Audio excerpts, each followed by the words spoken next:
বর্তমানে আমরা দেখতে পাচ্ছি যে ফেসবুকে কিন্তু বিভিন্ন ধরনের ট্রেন্ডিং ফটো আপলোড করে মানুষ ইনকাম করতেছে ফটোর মাধ্যমে।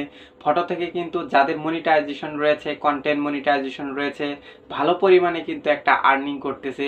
তো এই ফটোগুলো আপনারা কিভাবে এডিটিং করবেন এবং কিভাবে এডিটিং করলে মানুষ আকর্ষিত হবে বা আকর্ষণীয় হয়ে আপনাকে অবশ্যই লাইক কমেন্ট করবে বা আপনার ফটোগুলো দেখবে, আপনি কিভাবে এগুলো এডিট করবেন সবকিছুই আপনাদেরকে দেখাবো। তো আপনারা অবশ্যই ভিডিওটি ধৈর্য ধরে প্রথম থেকে শেষ পর্যন্ত দেখতে থাকবেন এবং কি ভিডিওটি যদি প্রথম থেকে শেষ পর্যন্ত দেখেন তাহলে কিন্তু আপনিও এই কাজটা শিখতে পারবেন। তো এটা নিয়ে আর বেশি কথা বলবো না, তো শুরু করে দেওয়া যাক আপনারা কিভাবে এটা এডিটিং করবেন। বর্তমানে যদি আপনি ট্রেন্ডিং ফটো এডিটিং করতে চান তাহলে আপনাকে যে কাজটা করতে হবে, অবশ্যই আপনাকে পিক্সেল ল্যাব এই অ্যাপটি আপনাকে ডাউনলোড করতে হবে। এটা দিয়ে কিন্তু আপনি এডিটিং করতে পারবেন। তো চলে যাওয়া যাক কিভাবে আমি এডিটিং করি। আমি কিন্তু ডাউনলোডটা দেখালাম না, আপনারা অবশ্যই ডাউনলোড করে নেবেন। আপনি যদি একজন ফোন ইউজার হন অবশ্যই জানেন অ্যাপগুলো ডাউনলোড করতে হয়। তো আমি আর ডাউনলোড দেখলাম না, তো চলে গেলাম মূল ভিডিওতে। এই যে দেখতে পাচ্ছেন পিক্সেল ল্যাব একটি অ্যাপ, এটাতে আপনাকে ক্লিক করতে হবে। তো এখানে আমি ক্লিক করে দিলাম পিক্সেল ল্যাব এই অ্যাপটাতে। এই অ্যাপটাতে আমি ক্লিক করে দিলাম। ক্লিক করে দেওয়ার পর আমি আগে অনেক এডিট করেছি, তো সেই কারণে এখানে আমি আরো কিন্তু ফটো এডিট করেছি বা থাম্বনেল তৈরি করেছি, সেই কারণে কিন্তু ওকে দিতে বলতেছে।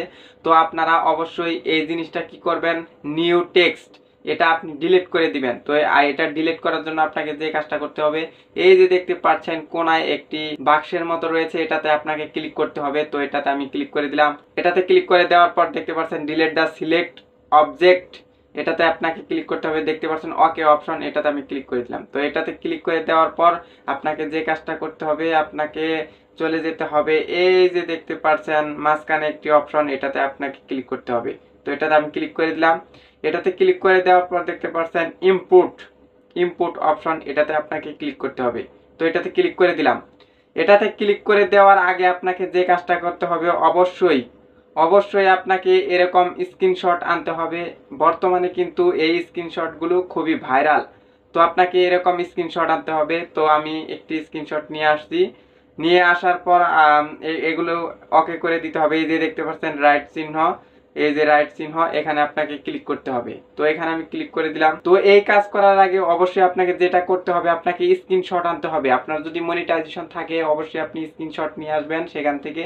আর যদি মনিটাইজেশন না থাকে তাও আপনি ডাউনলোড করতে পারবেন। আপনি যদি ক্রোমে সার্চ দেন তাহলে কিন্তু সেখানে আপনি পাবেন এই ধরনের স্ক্রিনশট অনেক রয়েছে, সেখান থেকে আপনি ডাউনলোড করে এনে আপনি কিন্তু এগুলো ইউজ করতে পারবেন, এগুলোতে কোনো সমস্যা হবে না। তো এই যে আমি স্ক্রিনশট নিয়ে আসলাম, স্ক্রিনশট নিয়ে এসে এখানে পাশে আমার একটি ছবি দিব। বর্তমানে কিন্তু এটা খুবই ট্রেন্ডিং, এগুলো ছবি কিন্তু অনেকটাই ভাইরাল চলতেছে, তো আপনি এইভাবে এডিট করতে পারবেন। তো দেখতে পাচ্ছেন এখানে কিন্তু আমার একটি স্ক্রিনশট চলে আসছে। তো আমি একটু উপর দিকে তুলে নিলাম। উপর দিকে তুলে নেওয়ার পর দেখতে পারবেন যে এই সাইটে এখানে ক্লিক করা থাকবে। এখান থেকে আপনাকে এই যে দেখতে পাচ্ছেন ফাঁকা জায়গা, এটাতে একটু ক্লিক করতে হবে। এটাতে ক্লিক করলে আপনি আবার ইনপুট অপশন পাবেন। তো এই দেখতে পাচ্ছেন ইনপুট আরো কিন্তু একটি অপশন রয়েছে, তো এটাতে আমাকে আবার ক্লিক করতে হবে। এই যে ইনপুট অপশন, এখানে আপনি অবশ্যই ক্লিক করে দিবেন। তো এখানে ক্লিক করে দিলাম। এখানে ক্লিক করে দেওয়ার সাথে সাথেই কিন্তু আমার ফটো দেখাচ্ছে বা আবার কিন্তু আমার সেই জায়গায় নিয়ে আসতেছে। তো আমি কিন্তু এখান থেকে আরেকটি ফটো সিলেক্ট করব। তো আমি যদি এটা সিলেক্ট করি, এটা সিলেক্ট করার সাথে সাথে কিন্তু আমার কিন্তু চলে আসছে আরেকটি ফটো। তো আমি আরেকটি ফটো নিয়ে আসলাম। নিয়ে আসার পর এটা আমি যদি একটু বর্ধিত করে দেই, তো এটা একটু সমস্যায় হয়ে যায়। এটা অবশ্যই আপনাকে যেটা করতে হবে, আপনার যদি এরকম হয়ে থাকে আপনি এই যে দেখতে পাচ্ছেন ক্রপ অপশন, এটাতে আপনি ক্লিক করে দিবেন। তো আমি ক্রপ অপশনে ক্লিক করে দিলাম। এই ক্রপ অপশনে ক্লিক করে দেওয়ার পর এই যে আপনি এরকম ভাবে কেটে নেবেন। তো এরকম ভাবে আমি কেটে নিলাম। এরকম ভাবে কেটে নেওয়ার পর দেখতে পাচ্ছেন এখন কিন্তু হয়ে গেছে।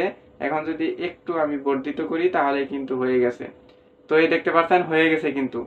তো এটা একটু এদিকে দিলাম, এটা একটু এদিকে দিলাম। এই যে দেখতে পাচ্ছেন আমার কিন্তু একটি ট্রেন্ডিং ফটো হয়ে গিয়েছে। তো দেখতে পাচ্ছেন আমি কিন্তু একটি ট্রেন্ডিং ফটো এডিট করে ফেলেছি। এরকম ভাবে আপনারাও এডিট করতে পারবেন।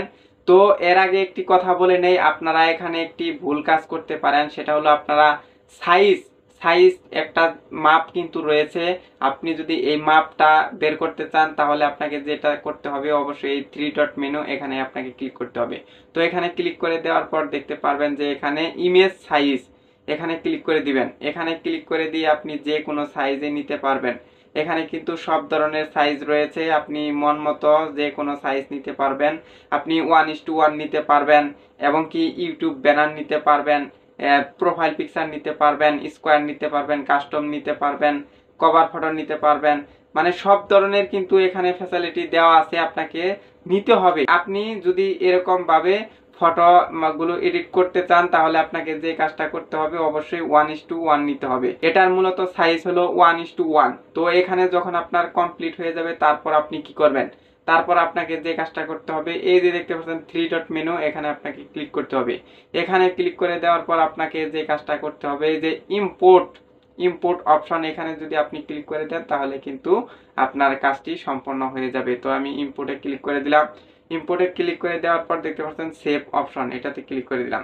আপনি অবশ্যই ডাটা কানেকশন অফ করে নেবেন, না হলে কিন্তু অ্যাডভাইস চলে আসবে। আমার কিন্তু একটি অ্যাডভাইস চলে আসছিল, তার কারণে কিন্তু আমি এখানে একটু ভিডিওটি অফ করে দিয়েছিলাম। তো আপনি যদি এভাবে কাজটি করেন তাহলে কিন্তু দেখতে পারবেন যে আপনার কাজটি সম্পন্ন হয়ে গিয়েছে, আপনার গ্যালারিতে কিন্তু এই ফটোটা চলে গিয়েছে। এই ফটোগুলো যদি আপনি ফেসবুকে আপলোড করেন, এগুলো কিন্তু বর্তমানে ট্রেন্ডিং চলতেছে। এভাবেই আসলে মূলত ফটোগুলো বানাতে হয় বা তৈরি করতে হয়। তো এই ছিল আজকের ভিডিও। সকলকে ধন্যবাদ। এরকম আরো নতুন নতুন ভিডিও পাওয়ার জন্য সবাই চ্যানেলটি সাবস্ক্রাইব করে সাথেই থাকবেন।